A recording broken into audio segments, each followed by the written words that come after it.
అరుణాచలంలో చాలా మంది భిక్షాటన ఎందుకు చేస్తారు? కొంతమంది గిరి ప్రదక్షిణ చేస్తూ కూడా భిక్షాటన చేస్తారు. అరుణాచల కొండ అనేది ఆ కొండ కాదు, సాక్షాత్తు శివలింగ స్వరూపం. శివలింగం అంటే అగ్నిలింగం అన్నట్టు అరుణాచలం. సో భిక్షాటన చేస్తున్నా అంటే నే అనే అహంకారం తొలగిపోవడానికి, వినయం నేర్పడానికి, ఇది నా సొంతం కాదు అనే భావం కలగడానికి.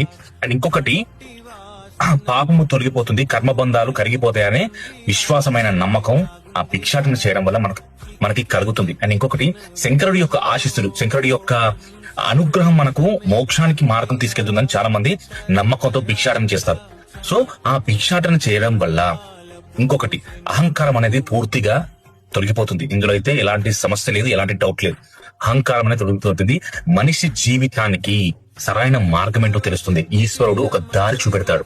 సో ఇది మనిషి యొక్క జీవితం.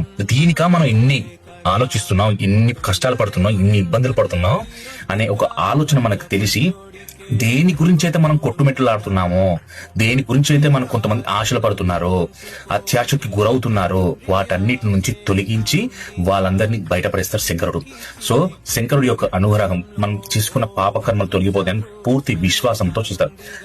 భిక్షాటన చేసిన వాటితోటి ఏం చేయాలి అంటే, ఆకలితో ఉన్న వారికి అన్నం పెట్టడం, నిరుపేద వాళ్ళకి వస్త్రాలు ఇవ్వడం చాలా మంచిది, చాలా పుణ్యకరమైన విషయం అది.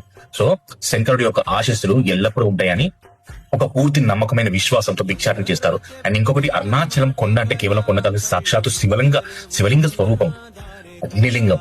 సో శంకరుడు ఆ కొండలో నిలిచి ఉన్నాడు అనే ఒక పూర్తి విశ్వాసం ప్రజలకి, తన భక్తులకి, అందరికీ పూర్తి విశ్వాసం ఉంటుంది. హర హర మహాదేవ శంభో శంకర శివ కేశవాయ నమః.